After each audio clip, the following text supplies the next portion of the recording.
For over 7,000 years, the galaxy believed humanity was gone. Not defeated, not destroyed, gone. Like a storm that had passed beyond the edge of history. And in time, most species stopped asking where humans had gone. Because in the modern galaxy, survival mattered more than old mysteries. The Grand Assembly Chamber on Valaris Prime reflected that perfectly. The chamber was enormous. A circular hall carved directly into the heart of a black mountain older than most civilizations. Thousands of white lights glowed beneath the transparent ceiling above, forming artificial constellations that shifted slowly with the political territories of the galaxy. Empires liked to see themselves written in stars. At the center of the chamber stood the representatives of the three dominant powers: the Varkesh Dominion, the Thauran Conclave, and the massive corporate fleets of the Mir Coalition. Together, they controlled nearly 80% of known space. And everyone else survived beneath them. Trade disputes, territory seizures, resource taxation, military expansion. Every assembly session was the same conversation repeated with different words. Today was no different. Supreme Executor Kaler of the Varkesh Dominion stood at the center platform addressing the chamber in a calm voice that carried absolute certainty. The outer colonies of the Saren Corridor now fall under Dominion protection and administrative authority. Protection. The galaxy had learned long ago that powerful empires loved soft words. Protection meant occupation. Administration meant ownership. And authority meant resistance would disappear quietly. Around the chamber, hundreds of delegates listened in silence. Some angry. Some exhausted. Most simply afraid. Near the back rows sat Senator Talvin of the Remnant Council. Old by his species standards. Thin shoulders. Silver skin beginning to fade with age. He had attended assembly sessions for 36 years. Long enough to understand something dangerous. The galaxy was becoming smaller. Not physically. Politically. Every decade another species vanished into larger empires. Every decade another civilization lost control of its own future. Talvin barely listened to Kaler anymore. Instead, his eyes drifted toward the far end of the chamber. Toward the seat nobody touched. It sat alone beneath dim white light. Black stone. Ancient. Different from every other chair in the assembly. It had been built for a species physically weaker than almost every major civilization alive. 2 arms. 2 legs. No armored shell. No psychic organs. No natural weapons. By galactic standards. Fragile. And yet nobody had removed the seat in over 1,000 years. Not because anyone respected humanity anymore, but because removing it would require the assembly to officially declare humanity extinct. And somehow, no empire wanted responsibility for making that statement permanent. Missing civilizations could return. Extinct ones could not. So the seat remained. Silent. Waiting. Kaler continued speaking about trade enforcement percentages and military stabilization zones. Nobody truly cared. The chamber had become theater. The outcome of every political debate was decided before it began. Talvin looked at the empty human seat again. And for reasons he did not fully understand, he suddenly remembered a story his grandmother once told him as a child. About humans. She had met them during the famine years on Dareth Colony. 8 workers. 2 humans. Both smiling constantly despite working 18-hour shifts in poisoned agricultural zones. His grandmother used to say humans were strange because they helped people even when helping offered them no advantage. At the time, Talvin had thought she was romanticizing old history. Now he wasn't so sure. His communicator vibrated against his wrist. He ignored it. Assembly rules were strict. A second vibration came almost immediately. Talvin frowned. His assistant never interrupted live assembly sessions. Never. Slowly. Carefully. He checked the message beneath the table. 3 words appeared on the screen. Human signal detected. Talvin stared at the message. Once. Twice. Then again. For a moment the sounds inside the assembly chamber disappeared completely. No speeches. No politics. No empire. Only those 3 impossible words. Human signal detected. His pulse slowed instead of rising. That frightened him more than panic would have. Because deep inside, beneath decades of political exhaustion, something moved. Something he had not felt in a very long time. Hope.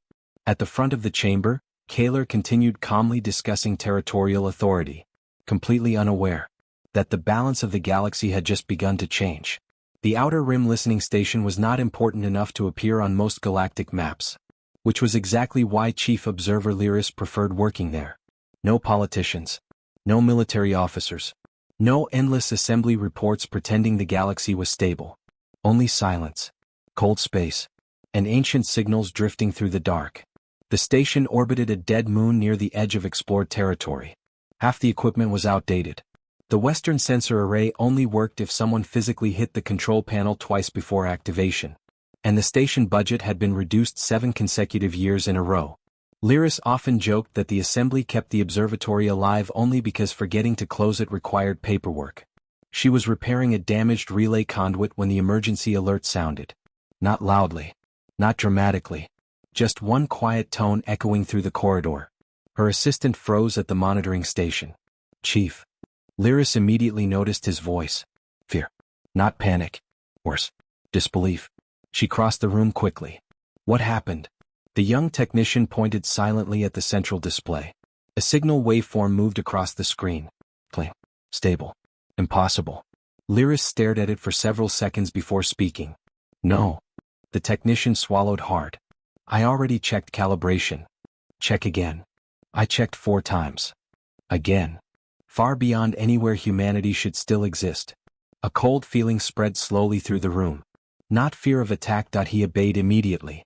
The room fell silent except for the hum of aging processors. Lyris stepped closer to the display.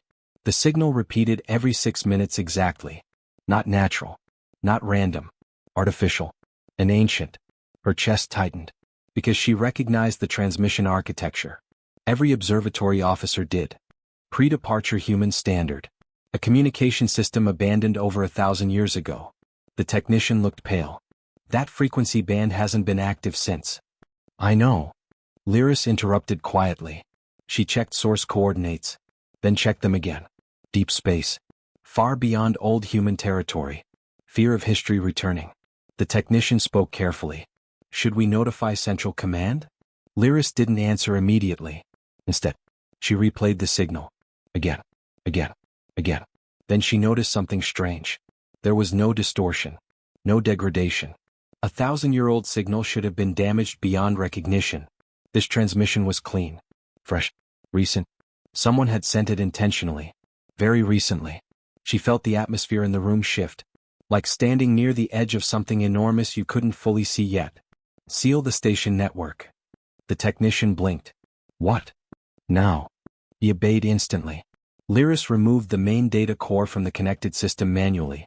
Not because protocol demanded it. Because instinct did. The galaxy's major empires monitored everything. And if this signal was real, they would already be searching for it. The technician looked nervous now. What if it's fake? Lyris stared at the repeating transmission. No one builds a fake signal this old. Hours passed. The station lights dimmed into artificial night cycle mode. Nobody slept. Lyris worked continuously beside the decoding systems while the signal repeated endlessly through the dark. Every 6 minutes. Perfectly precise. Like a heartbeat. Finally, the first partial translation appeared. The room became completely silent. It was not a distress signal. Not military.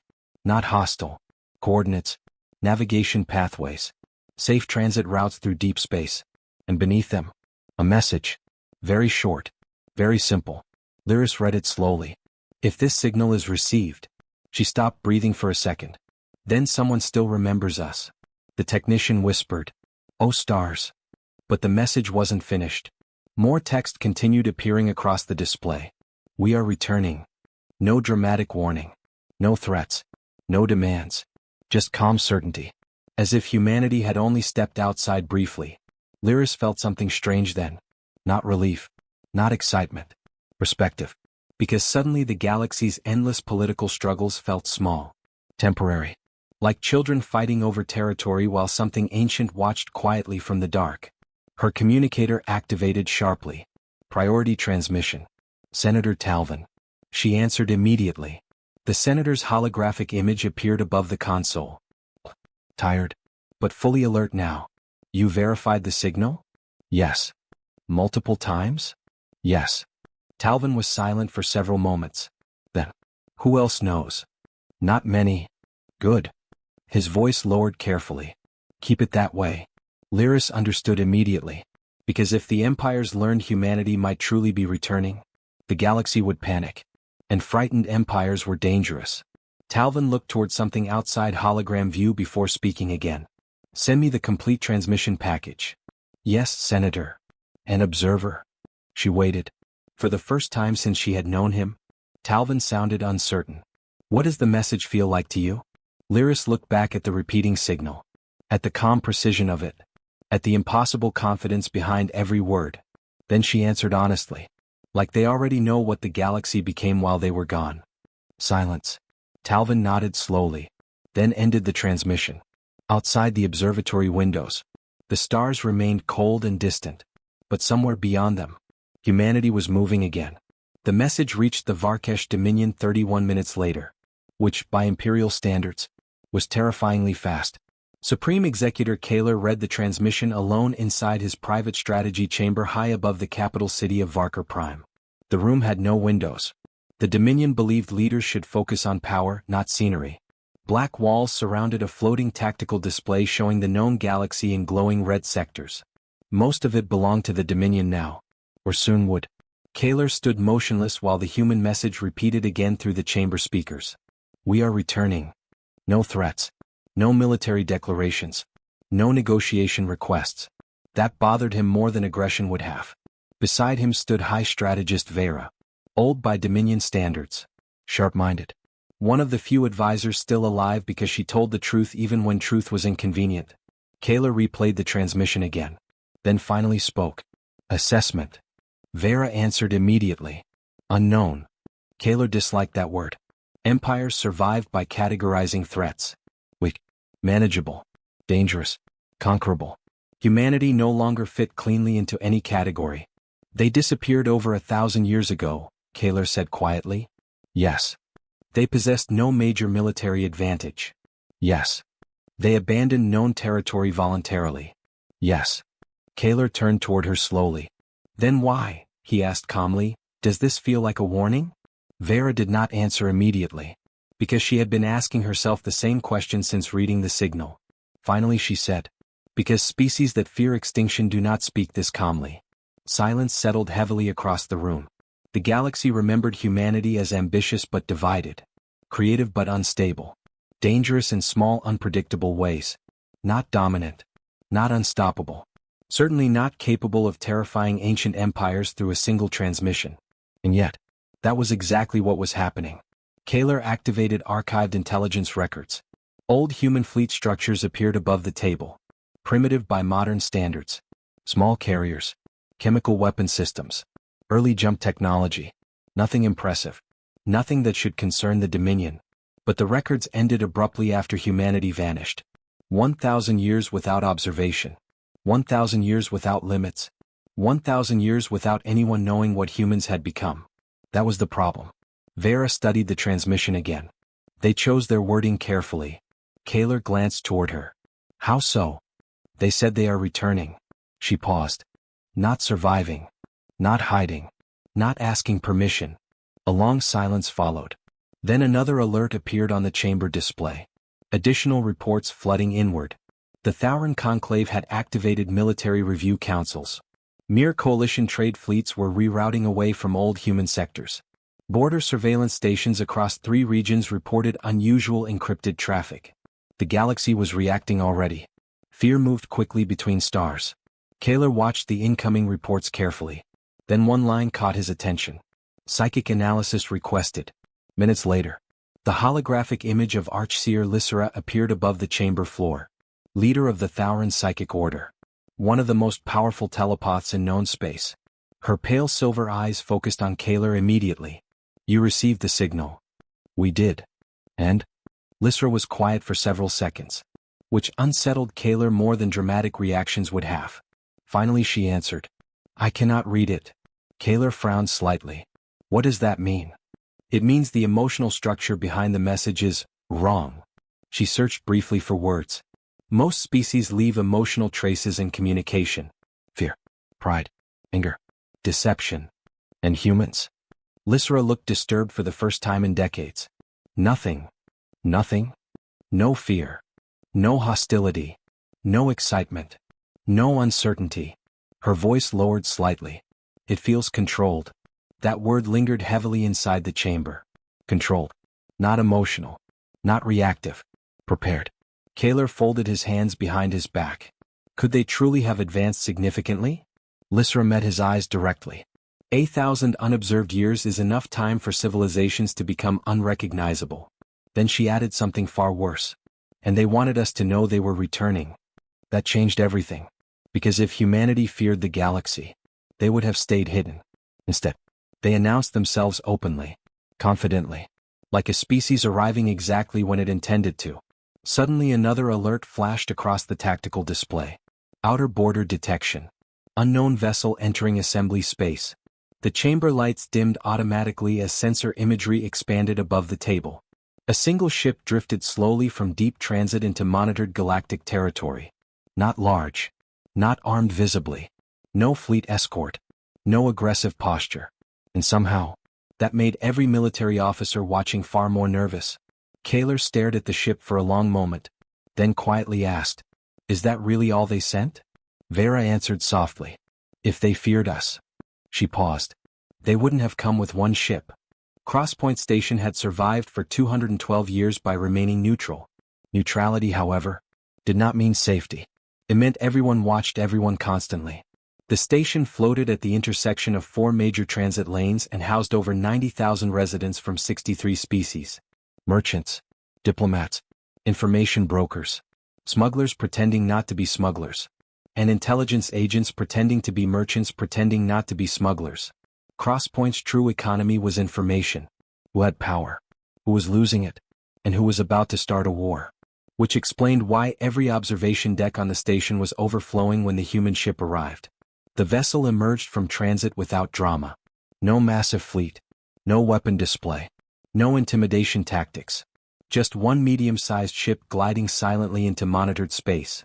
And somehow, that unsettled experienced observers more than a war fleet would have. Station pilots watching the approach grew quiet almost immediately. Because the ship moved perfectly. Not aggressively. Not mechanically. Precisely. Every adjustment smooth. Every angle exact. Like the vessel understood space itself better than other ships did.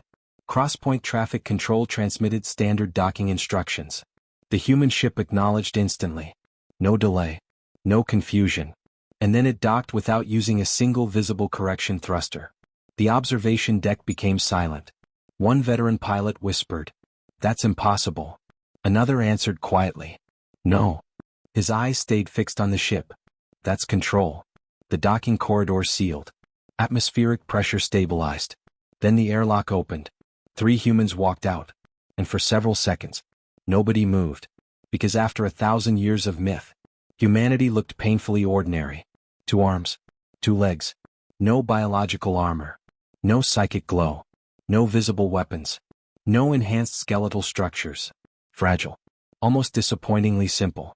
But the longer people looked, the less ordinary humans seemed. The 2 figures behind clearly moved like security personnel. Alert without appearing tense. Watching everything. Calculating distances automatically. The 3rd human stepped forward calmly. A woman. Middle-aged. Dark hair pulled back neatly. Gray beginning to appear near the sides. Plain black uniform with no military decorations. No symbols of status. No visible rank markers. And yet, every person watching somehow understood immediately. She was the one in control. She stopped near the center of the docking platform and looked slowly across the crowd gathered behind the security barriers. Station officials. Dominion observers. Trade representatives. Assembly diplomats. Fear disguised as curiosity. The woman studied them for several seconds. Then she smiled very slightly. Not a performance smile. A real one. Warm. Almost relieved. And in perfect galactic standard. Without needing a translator. She spoke. "Hello." That single word hit the room strangely. Not because of how it sounded. Because of how sincere it sounded. Like humanity genuinely had been looking forward to seeing the galaxy again. Crosspoint's administrator hurried forward nervously. Administrator Pellis had handled political crises for 30 years. Pirate negotiations. Trade collapses. Assassination threats. This was the first time in his career he genuinely did not know what to say. "Commander." He checked his datapad quickly. "Commander Elena Reyes." The woman nodded politely. "Welcome to Crosspoint Station," Pellis continued carefully. I believe it's fair to say nobody was entirely certain what to expect. A small flicker of amusement crossed Reyes's face. That's understandable. Her eyes moved briefly across the station around them. We haven't been around in a while. Several nearby observers exchanged nervous looks. The way she said it mattered. No apology. No hesitation. No attempt to explain humanity's disappearance. As though 1,000 years was simply time. Nothing more. Pellish gestured politely toward the diplomatic corridor. There are representatives waiting to speak with you. I expected that. Reyes looked directly at him then. Humans maintained eye contact longer than most species found comfortable. It felt less like aggression, and more like complete attention. Is there somewhere quieter we can talk? She asked calmly. I imagine there's a great deal to discuss. There was.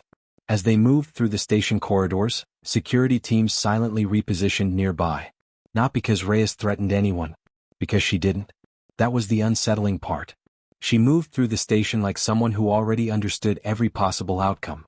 Inside the diplomatic chamber, representatives from the major powers waited. Dominion officials occupied the largest section naturally. At the center sat Dominion sub-executor Malvek. Tall, armored, controlled.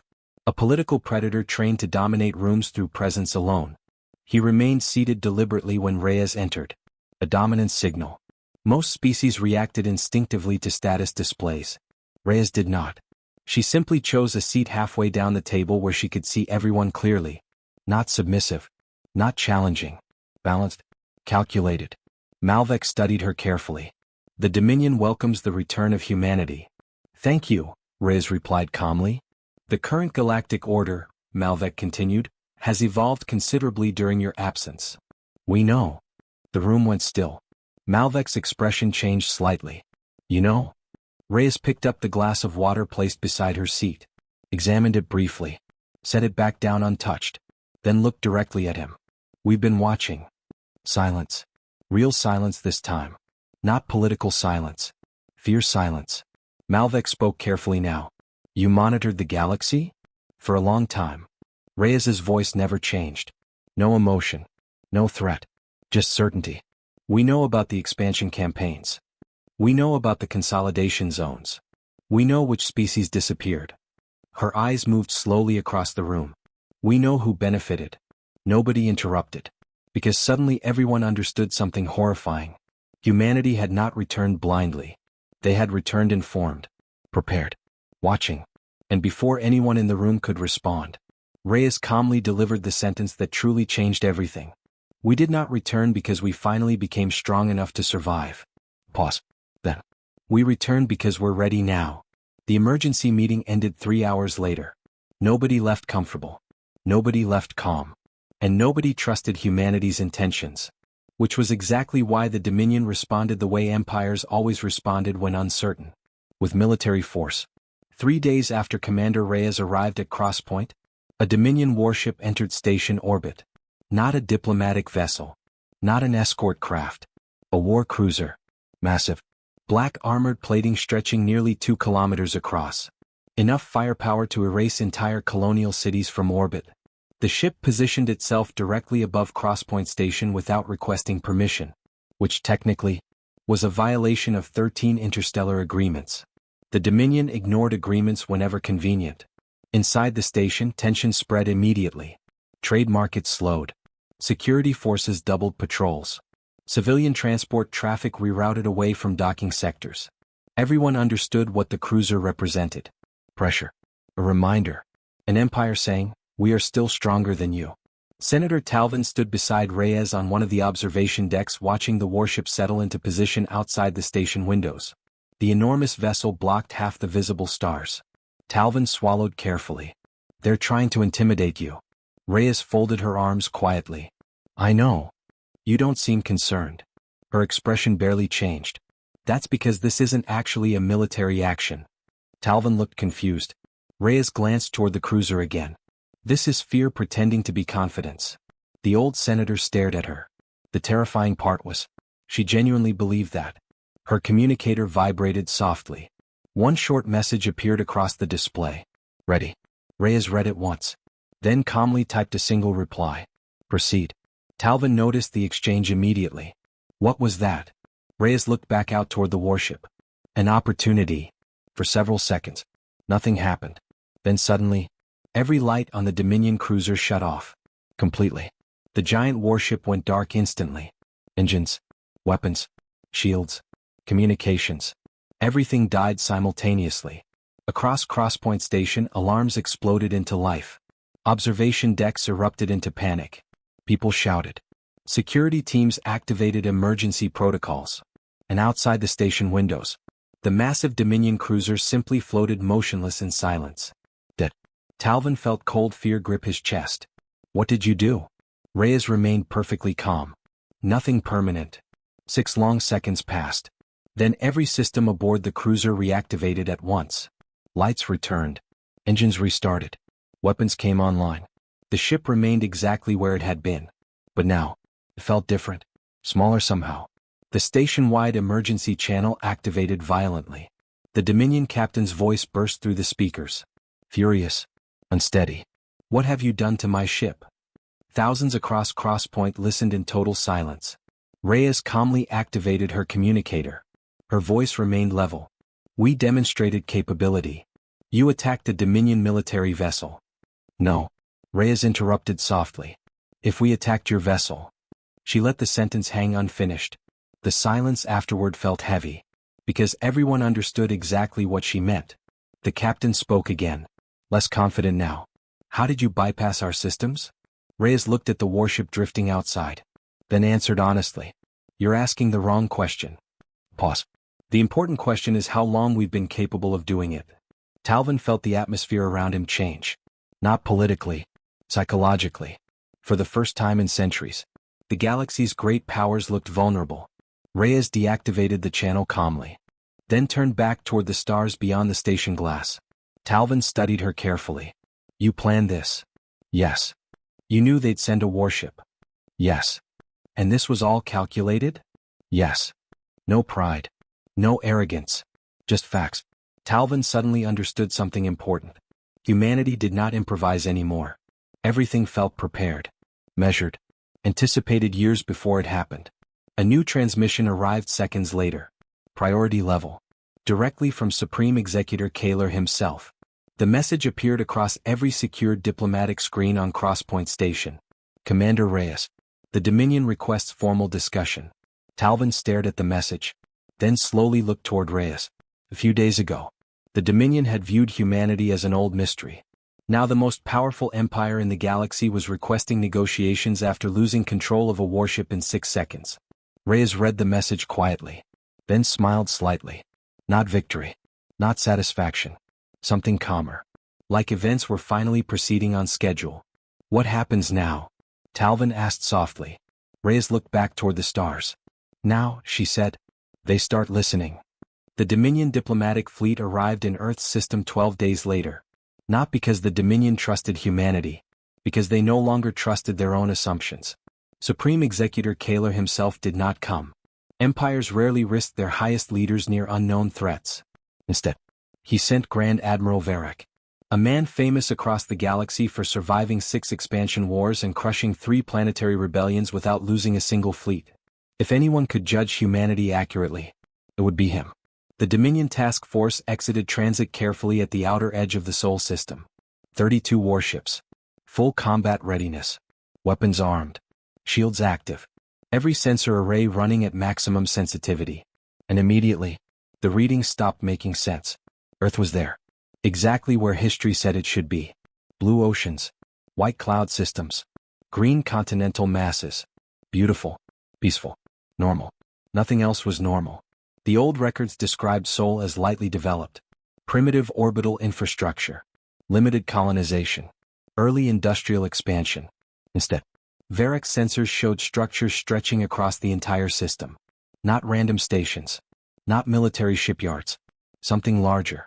Layered orbital architecture surrounded planets, moons, asteroid fields, and even deep space transit corridors. The system looked less like a civilization, and more like engineering on a solar scale. His sensor officer spoke carefully.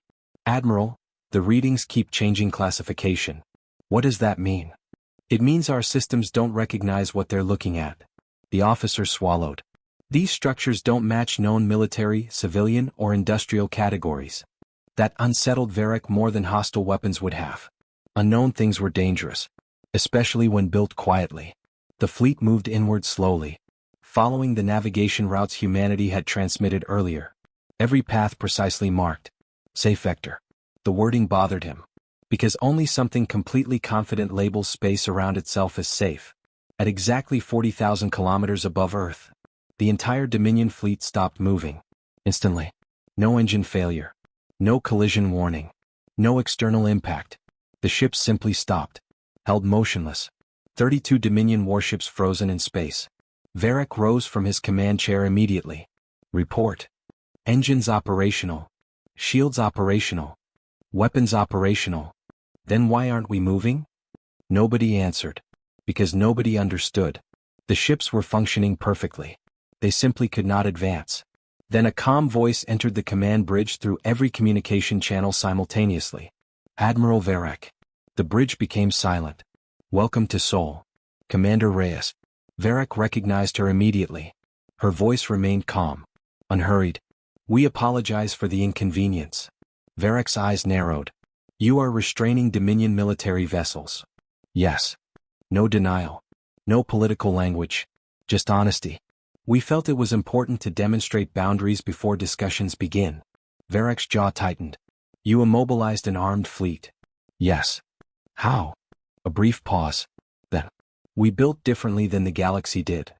Varric felt something cold settle into his chest. Not fear. Understanding. The galaxy expanded through conquest. Humanity apparently expanded through construction. And somehow, that might be far more dangerous. Reyes continued calmly. We are not harming your ships. Varric checked tactical systems again. She was right. No damage. No energy drain. No weapon lock. Humanity wasn't threatening destruction. They were demonstrating control. That was worse. Please observe your surrounding space carefully, Reyes said softly. Then the system changed. At first, nothing obvious happened. Then Varric realized the stars themselves were disappearing. No, not disappearing. Becoming hidden behind structures. Massive structures. Enormous sections of space slowly illuminated around the fleet. Golden energy lines spread silently through the darkness like waking circuitry. Orbital platforms emerged from invisibility. Thousands of them. Then tens of thousands. The tactical display flooded with new readings so rapidly the system struggled to process them. Shipyards. Defense arrays. Transit gates. Deep space construction rings. Artificial habitats. Sensor webs. Entire regions of hidden infrastructure awakening simultaneously. The Dominion fleet had entered the center of something unimaginable. And humanity had hidden it for centuries. One officer whispered, "Stars preserve us." Varric stared at the display in silence. The scale was impossible. No empire in galactic history had ever built like this. Not even close. Reyes's voice remained calm. We spent 1,000 years preparing carefully. A massive structure rotated slowly into visibility near Jupiter. Then another beyond Saturn. Then hundreds more. Varric suddenly understood the horrifying truth. Humanity had not disappeared. Humanity had been building. Quietly. Patiently. For 1,000 years. And the galaxy never noticed. We currently maintain infrastructure across 412 systems, Reyes continued. Though expansion is ongoing. Several officers physically stopped breathing. 412 systems. Secretly. Impossible. Varric looked toward Earth again. The peaceful blue planet now seemed terrifying.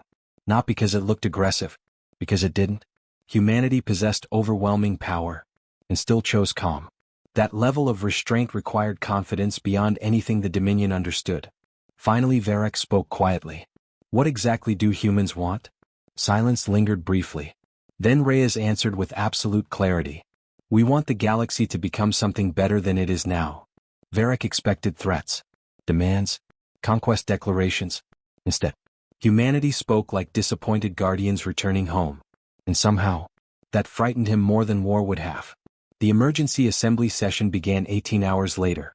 And for the first time in modern galactic history, every delegation attended personally.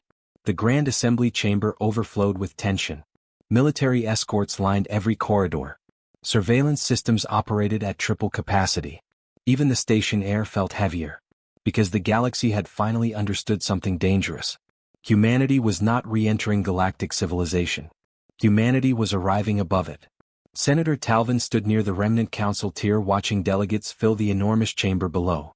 Fear moved differently through powerful species. Some became loud. Some became angry. Others became quiet. Today, the chamber was very quiet. At the center platform stood Supreme Executor Kaler himself. Tall, armored, controlled. But Talvin noticed something unusual immediately. Kaler's movements had become slower, more careful, like a man crossing unstable ground. Above the chamber floated the tactical projections transmitted from Admiral Varek's fleet. Images of hidden human infrastructure rotated silently through the air. Golden orbital networks. Invisible stations. Deep space architecture larger than cities. Every delegate stared upward in stunned silence. The galaxy had spent centuries believing humanity vanished. Instead, humanity had outgrown them. Kaler finally spoke. The Dominion recognizes that humanity now possesses strategic capabilities beyond previous projections. A political sentence, carefully designed to avoid the word fear. The question before this assembly, Kaler continued, is determining humanity's long-term intentions. The chamber doors opened before he finished speaking. Nobody announced her arrival. Nobody stopped her. Commander Elena Reyes simply walked into the assembly chamber alone. And somehow, that was more intimidating than arriving with guards. The entire chamber watched her descend the central staircase slowly. No armor. No visible weapon. No military display. Just calm. Pure terrifying calm. Talvin noticed something else too. Reyes looked around the chamber almost gently.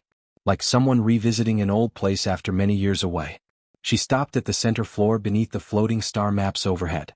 Then quietly said, "Hello again." Nobody answered immediately. The silence stretched long enough to become uncomfortable. Finally Kaler spoke. "This assembly is currently engaged in restricted proceedings." "I know." Reyes smiled slightly. "That's why I came personally." Several military officers shifted uneasily. Because she said it like restrictions no longer truly applied to humanity. Reyes slowly looked upward toward the galactic map floating above the chamber. Large red Dominion sectors dominated most of it. Smaller regions showed surviving independent systems. And near the edge, tiny fragmented territories marked the remains of displaced civilizations. The Remnant Council. Reyes studied those small regions carefully. Then asked softly, "How many species disappeared during the expansion years?" Nobody answered. Because everyone knew the answer was ugly. Reyes looked toward the Remnant Council seating area. Toward Talvin. And for the first time since entering the chamber, real emotion touched her expression. Sadness. Small. Controlled. But real.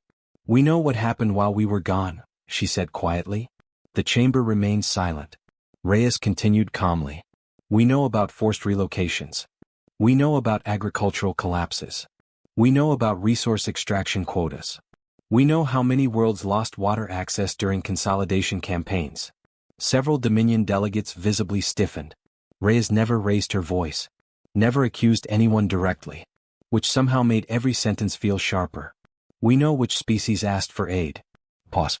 "And we know who answered." Talvin felt his chest tighten. Because suddenly he remembered his grandmother again. The famine years. Human volunteers arriving when nobody else would. Food shipments. Medical camps. People helping simply because others were suffering. Humanity had always been dangerous in exactly that way. Reyes looked across the chamber slowly. Then delivered the sentence that changed everything. "We did not spend 1,000 years becoming powerful so we could rule the galaxy." The delegates listened carefully now. "We became powerful because weakness prevented us from helping before." Real silence followed that. Not political silence. Emotional silence. Because suddenly humanity's return felt different. Not conquest. Not revenge. Something stranger. Responsibility. Kaler finally spoke again. "And what exactly does humanity intend to do now?" Reyes answered immediately. "Restore balance." Several Dominion officials reacted angrily. "By force," one demanded. Reyes turned calmly toward him. "If force was our goal." Her eyes moved briefly toward the orbital projections above. This conversation would not be happening. The chamber fell silent again. Because everyone understood she was telling the truth. Humanity could have attacked already. Could have crippled fleets. Destroyed governments. Seized territory. Instead, They came with diplomats. That realization frightened many delegates more than warfare would have. Reyes activated a holographic display beside her. Lists appeared across the chamber air. System names, world designations, species classifications, displacement records. Thousands of them. Gasps spread quietly through the assembly. Because the records were complete. Painfully complete. Humanity had documented centuries of galactic suffering in detail. We are presenting a formal restoration framework, Reyes said calmly.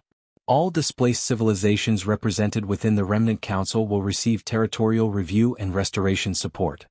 Shock moved visibly through the chamber now. Not because humanity suggested it. Because humanity clearly intended to enforce it. Kaler's expression darkened slightly. You would reorganize galactic territory? We would correct preventable suffering. Yeah. That calm tone. No hatred. No vengeance. Just certainty. Talvin realized something terrifying then. The galaxy's great empires suddenly looked old. Not weak. Like systems built for a harsher era humanity had already evolved beyond. Reyes looked across the chamber one final time. Then quietly said, "We are offering cooperation first." Pause. "But we are offering it only once." The coalition fleet entered Sol 3 days later. Not because diplomacy had failed. Because fear had. The Varkesh Dominion feared losing control. The Thauran Conclave feared losing relevance. And the corporate powers feared a galaxy where humanity rewrote economic order itself. Fear makes civilizations do dangerous things. Especially old civilizations. The fleet was enormous. 1,200 warships. The single largest military force assembled in over 4 centuries. Battleships. Carrier groups. Siege platforms. Planetary suppression vessels. Enough firepower to erase civilizations. And every ship entered Sol fully armed. The fleet emerged from transit in perfect formation near the outer edge of the system. Immediately, every commander noticed something wrong. Nothing was there. No golden infrastructure. No massive orbital arrays. No hidden stations. The entire Sol system appeared almost empty.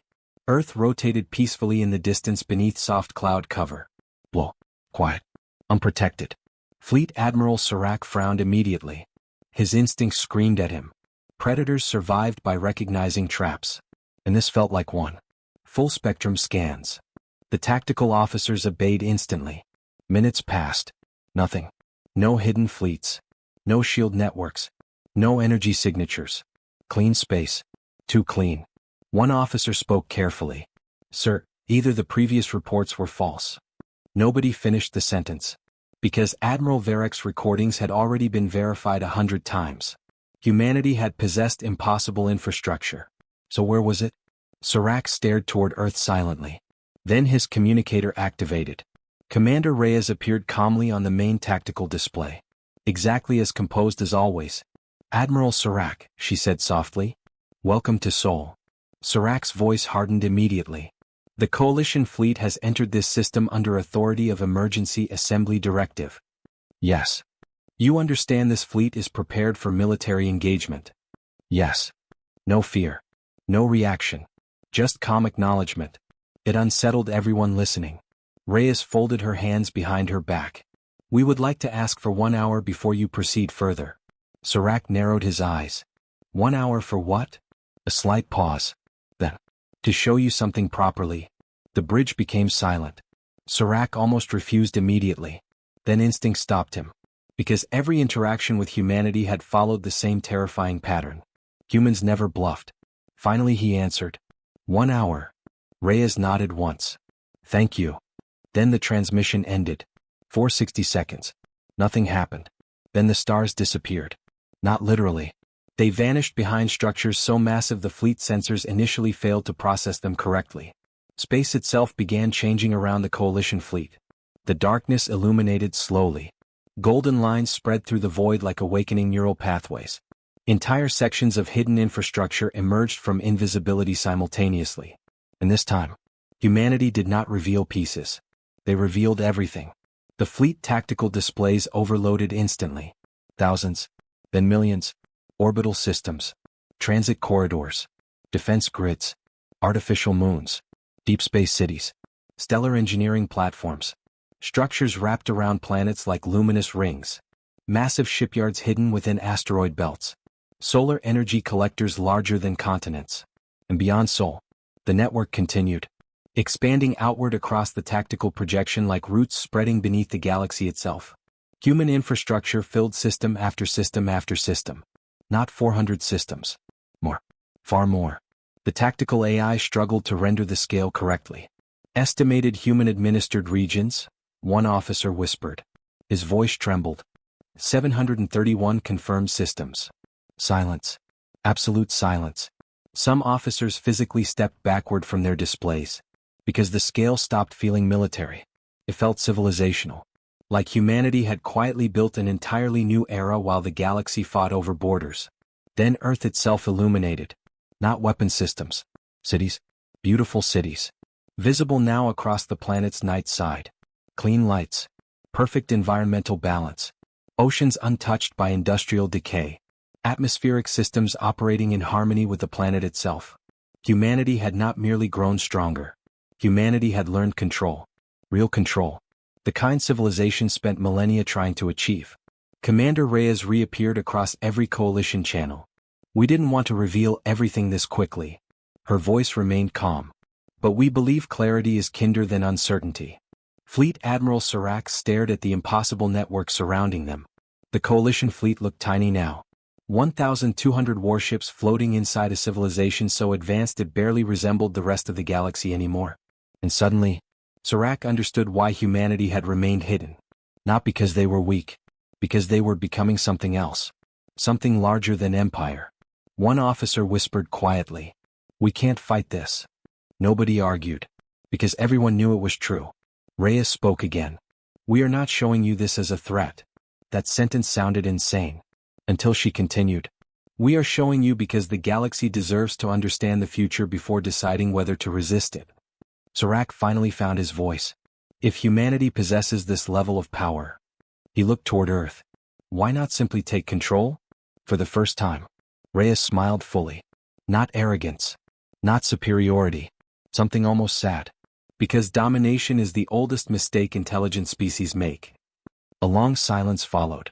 Then she quietly added. We spent 1,000 years learning how not to repeat it. The final negotiations took place on Earth. Not on a flagship. Not inside a military fortress. And not beneath armed guard. That detail disturbed the galactic powers more than they admitted publicly. Because powerful civilizations protected themselves obsessively. Humanity didn't seem interested in hiding anymore.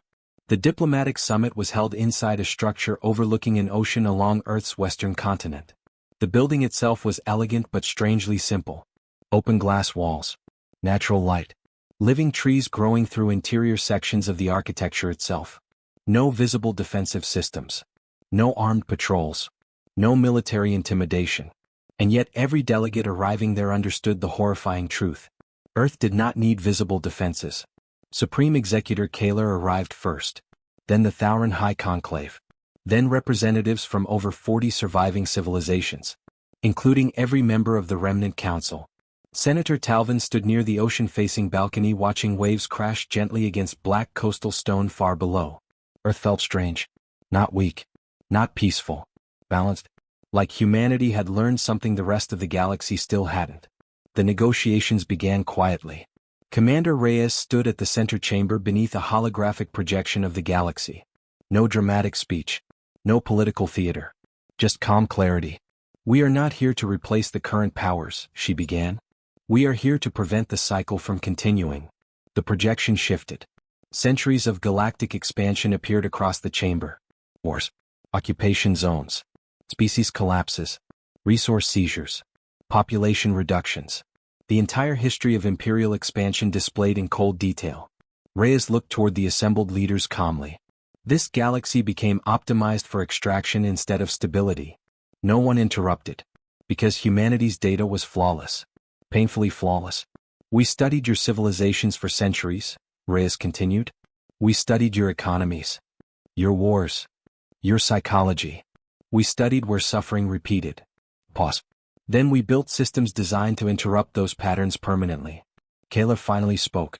And if civilizations refuse your framework? Reyes looked directly at him. Then they will discover humanity prepared for that possibility too. The room fell silent immediately. Not because she threatened them, Because she didn't? That was what made human communication terrifying. No emotional escalation. No anger. Just facts delivered calmly. Like gravity explaining itself. The holographic display changed again. Now it showed restoration proposals. Worlds returned to displaced species. Trade corridors redistributed fairly. Agricultural recovery systems. Transit access agreements. Mutual defense protections. And beneath all of it, human infrastructure connecting hundreds of systems together. A civilization-wide support network. The galaxy stared upward in silence. Because for the first time, someone had arrived powerful enough to force change. And willing to use that power to stabilize instead of dominate. The old empires did not know how to process that. Talvin watched Kaler carefully. The Dominion ruler looked older now somehow. Not physically. Historically. Like he understood the age of conquest was ending in front of him. One corporate representative finally asked the question everyone feared. And if we reject all of this? Reyes answered immediately. Then the galaxy divides. Pause. And history continues repeating until something worse eventually emerges. The room became very quiet. Because everyone knew she was right. Humanity wasn't merely stronger. Humanity had perspective. 1,000 years of it. Reyes slowly looked around the chamber. At some point, she said softly, advanced civilizations must decide whether intelligence exists to dominate. Her eyes moved toward the projection of restored worlds. Or to protect. Nobody spoke after that. Because suddenly the negotiations no longer felt political. They felt evolutionary. Like the galaxy itself stood at a crossroads. Hours later, the agreement was signed. Not a surrender. Not a conquest treaty. A restructuring framework. The Crosspoint Accord. The Varkesh Dominion retained much of its territory. But displaced civilizations regained sovereignty. Trade monopolies dissolved. Military expansion zones ended permanently. And humanity stood behind the entire structure like an immovable foundation. Kaler signed last. His hand paused briefly over the document. Then finally pressed his signature into the agreement. Talvin noticed Reyes watching him quietly. Not triumphantly. Respectfully. Like she understood exactly how difficult this moment was for old powers. When the final signature completed, the chamber remained silent for several seconds. Because everyone understood history had just changed direction. Humanity had returned from the dark. Not as conquerors. Something far more dangerous. Caretakers powerful enough to enforce peace. 6 months after the Crosspoint Accord, the galaxy already felt different. Not dramatically. Not instantly. Real change never happened instantly. But for the first time in centuries, people believed tomorrow might become better than yesterday. Across former border systems, occupation fleets withdrew quietly. Trade restrictions vanished. Closed transit lanes reopened. Worlds forgotten for generations suddenly received restoration ships carrying atmospheric processors, agricultural systems, and medical infrastructure built by humanity. And everywhere those ships arrived, they carried the same symbol. Not an empire crest. Not a military insignia. A simple golden star surrounded by open circles. Connection. Not ownership. On the restored world of Dareth, 9-year-old Lyra stood in tall grass beneath an evening sky filled with new orbital lights. Her grandparents used to describe this world differently. Before the famine years. Before displacement. Before the Dominion resource seizures. Back when rivers still flowed freely across the western plains. Now the rivers had returned. Human atmospheric stabilizers had repaired weather systems in under 4 months. Her teachers said the technology itself was impossible. The humans simply called it overdue. Lyra looked upward as enormous relay stations glowed softly among the stars overhead. Steady lights. Peaceful lights. The kind built to stay. Her mother approached quietly behind her. You're staring again. Lyra pointed upward. There are more tonight. Her mother smiled faintly. Human construction expanded constantly now. Transit networks. Agricultural worlds. Restoration corridors. Medical stations. The galaxy was reconnecting itself faster than anyone thought possible. And somehow, humanity never acted like rulers while doing it. That confused older civilizations more than power itself. Lyra looked toward the brightest orbital station above the horizon. Do you think they'll leave again? The question lingered softly in the evening air. Her mother became quiet for several seconds. Then slowly shook her head. No. How do you know? Her mother looked upward too. At the stars. At the relay lights. At the impossible civilization humanity had quietly built in darkness for 1,000 years. Then she remembered something Commander Reyes had said during the Accord broadcast. "We are here now. And we intend to stay." Lyra's mother smiled slightly. Because people who spend 1,000 years preparing to help don't usually leave twice. Far above Dareth, human orbital platforms held silent position among the stars. Beyond them, the great network stretched outward across hundreds of systems. And still growing. Not through conquest. Through connection.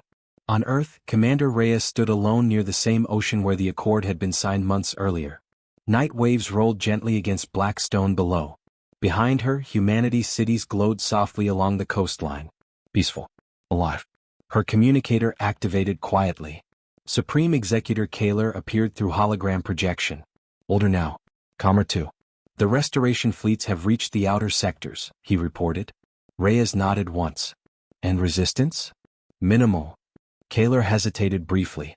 Then admitted something he once never would have said aloud. "You were right." Reyes looked back toward the ocean. "No," she answered softly. "We were simply earlier." Kaler studied her carefully. Even now, he still struggled to fully understand humans. A civilization powerful enough to dominate the galaxy completely. Choosing not to. Finally he asked the question that still haunted many leaders. "After everything your species became." His eyes narrowed slightly. "Why come back at all?" The ocean wind moved quietly through Reyes's hair. For several moments she simply listened to the waves below. Then she answered. "Because intelligence means nothing if it only serves itself." Kaler said nothing. Because suddenly, after everything, that answer felt obvious. The transmission ended. Reyes remained beside the ocean watching the stars above Earth. Somewhere out there, new civilizations would rise now beneath a different kind of galaxy. One less cruel, less hungry, less afraid. Humanity had disappeared for 1,000 years to become something worthy of returning as. And now, they finally had. Above the Earth, the relay stations held their quiet positions among the stars. Steady, patient, enduring. And across the galaxy, for the first time in centuries, hope was spreading faster than fear.